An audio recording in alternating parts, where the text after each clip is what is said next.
एक फकीर था, सभी की सेवा करता और मांग तांग के खा लेता। उसके पास एक गधा था, वह उसे बेहद प्यार करता था।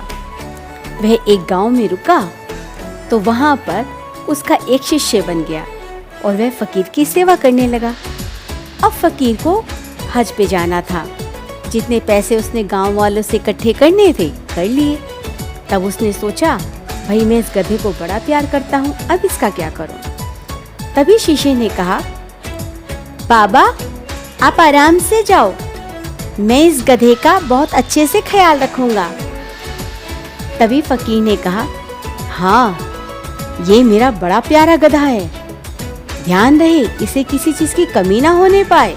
तीनों यात्राएं आप सभी को मालूम है पैदल हुआ करती थी, तो कितने कितने वर्ष लग जाते थे।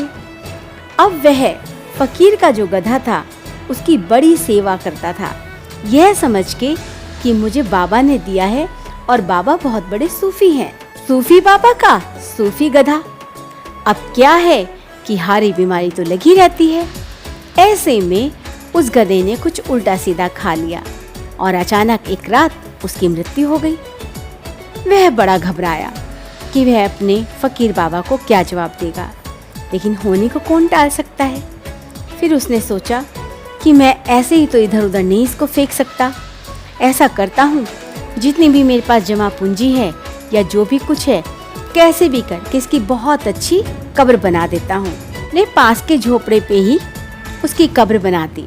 बड़ी सुंदर कब्र, चारों ओर संगमरमर लगवा दिया और इतनी सुंदर कब्र तैयार हो गई कि देखने वाले देखते रह जाएं। और वह अपनी झोपड़ी में आराम करने लगा। जब भी वह बाहर निकलता देखता लोग आते जाते उस कब्र पर फूल चढ़ाने लगे। चढ़ाते चढ़ाते फल चढ़ाने लगे और फलों के साथ रुपए पैसे भी। तो बड़ा आश्चर्यचकित हो गया, अरे वाह, यानी सूफी बाबा का सूफी गधा। करते वहां तो लोगों ने मन्नतें मांगनी शुरू कर दी। लोग आए हैं तो 10 में से कम 5 लोगों की तो मन्नत पूरी होगी। उनकी मन्नतें पूरी होने लगी तो जो लोग वो कुछ बोल कर जाते वहाँ पे चढ़ावा आने लगा, लाखों लाखों रुपए आने लगे। लेकिन किसी ने भी यह जानने की कोशिश नहीं की आखिर यह कब्र है किसकी। उसे भी क्या पड़ी थी किसी को बताने की। उसने देखा कि भाई सूफी बाबा ने ये गधा दिया था तो हो न हो इसमें भी कुछ करामात होगी। वही गधे पर भी लाखों रुपए चढ़ाता है। धीरे आसपास के रहने वालों ने वहाँ पर मेला लगाना शुरू कर दिया। मजार पर चादरें, धन दौलत सभी को चढ़ने लगा। करते करते उस झोपड़े का महल बन गया, क्योंकि जो सारे पैसे थे वह तो वह ले लेता था। सोने चांदी की अंगूठियों से लद गया। लोग बाग उसके भी आकर पैर छूने लगे। खुश था कि अरे वाह, मेरे तो दिन ही फिर गए। ऐसे फकीर बाबा तो सबको मिले। दिन बाद फकीर बाबा की वापसी हुई। उन्होंने देखा बड़ी सुंदर मजार बनी हुई है और चारों ओर भीड़ भीड़ है। लोग रुपया पैसा चादरें सब कुछ चढ़ा रहे हैं, मन्नतें हो रही हैं, कव्वालियां बज रही हैं। ने किसी से पूछा, अरे सुनो भाई, यहाँ पर एक गरीब आदमी रहता था, उसका झोपड़ा था। ये फकीर की आवाज उस आदमी ने सुनी। वह तुरंत बाहर आया। बाबा आप आ गए, मेरे भाग्य, आप आ गए।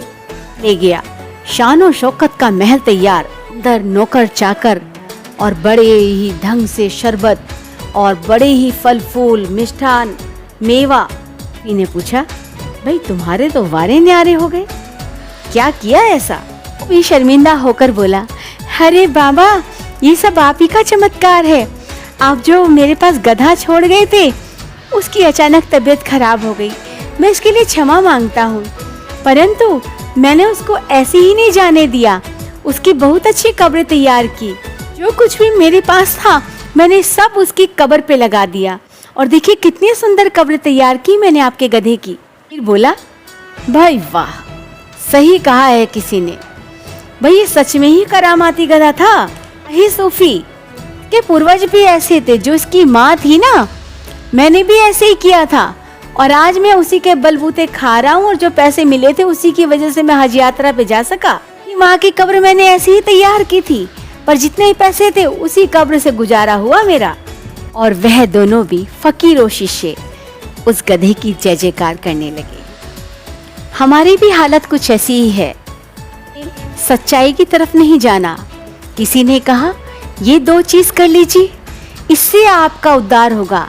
ये 3 चीज कर लीजिए, इससे आपके घर में धन आएगा। ये कर लीजिए, आपके ग्रह शांत हो जाएंगे। सच्चाई की तरफ कोई नहीं जाना चाहता और जहाँ मन करता है, जहाँ भीड़ देखते हैं, जहाँ लगता है यहाँ हमारी इच्छाएं पूर्ति हो जाएंगी, वहीं अपने सिर को झुका देते हैं। सच का रास्ता तो आपके जीवन में दुख आने ही नहीं देगा। अगर जीवन में दुख आया भी तो लोगों को लगेगा कि आप दुखी हैं, लेकिन आप प्रसन्न होंगे को उस दुख का एहसास तक भी ना होगा, क्योंकि आप तो उस परमात्मा में लीन होंगे।